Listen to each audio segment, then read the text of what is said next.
তো এত বৃষ্টির মধ্যে অ্যাম্বুলেন্স নিয়ে আমি যাচ্ছি দুর্গাপুর থেকে কুসুমগ্রাম বর্ধমান। তো সামনে জাম আছে নাকি, তার জন্য পুলিশ বললো সার্ভিস রোডে চলে যাও, এই রোডটা ক্লিয়ার আছে। তো আগে গিয়ে দেখি কি আছে।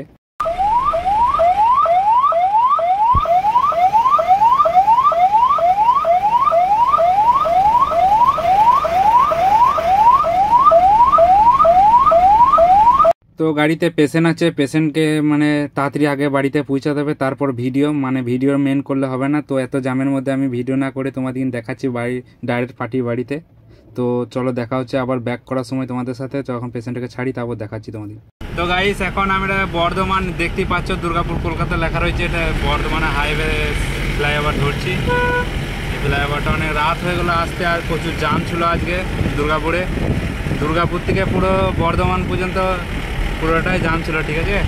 তো এতক্ষণ আমরা আশা করি এদিকটা জাম থাকবে না। এখন বাইপাসটা ধরে আমরা যাচ্ছি আর দেখাচ্ছি তোমাদের বর্ধমান বাইপাসটা নয়, এটা মানে রেলগেটের এই পাশেরটা, দ্বিতীয় কলকাতা।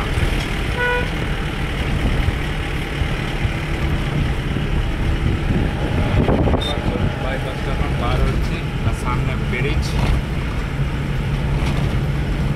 এটা রেল ব্রিজ, রেল লাইন আছে।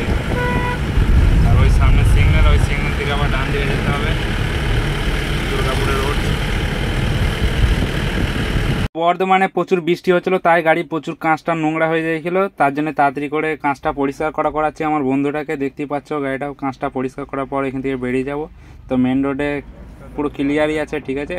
আর দুর্গাপুর সময় কতক্ষণ লাগছে সেটা তোমাদের দেখাচ্ছি লাস্ট পর্যন্ত। তো ভিডিওটাতে কন্টিনিউ থাকো। আর এই ছোট্ট ব্লগটা তোমাদের কেমন লাগলো, মিনি ব্লগটা, সেটা তোমরা কমেন্টে জানাবে। তো ফাইনালি আমরা এখন দুর্গাপুর মানে কাছাকাছি চলে এসেছি, এখন পানাগড় বাইপাস কাছাকাছি চলে এসেছি। তো দেখাচ্ছি তোমাদের কিনা। আর এটা আমাদের পানাগড় বাইপাস পার করার পরে আমরা চলে এলাম দুর্গাপুর টোল টেস্ট। তো টোল টেস্টে পুরো ক্লিয়ারই আছে, এই দিকটা জাম হয় নাই আর বৃষ্টি হয় নাই, এই দিকটা পুরো ক্লিয়ার। যা হওয়ার বৃষ্টি ওইদিকে হয়েছিল। তো দুর্গাপুর টোল টেস্টে আমরা পার করছি, এখন সার্ভিস মানে ভিআইপি লাইনে ঢুকে গেলাম। তো দেখতেই পাচ্ছ ভিআইপি লাইনও পুরো ক্লিয়ার আছে। অনেক সময় এই লাইনগুলো সব জাম হয়ে যায়, তাও আজকে পুরো ক্লিয়ার আছে, আর বেশিক্ষণ সময় লাগেনি বর্ধমান থেকে আসতে। খালি ওই যাওয়ার সময় টাইমটা লেগেছিলো জাম ছিল বলে। তো চলো এই ভিডিওটা তোমাদের কেমন লাগলো সেটা তোমরা কমেন্টে জানাও। আবার দেখা হচ্ছে নতুন কোনো ভিডিওতে। টাটা।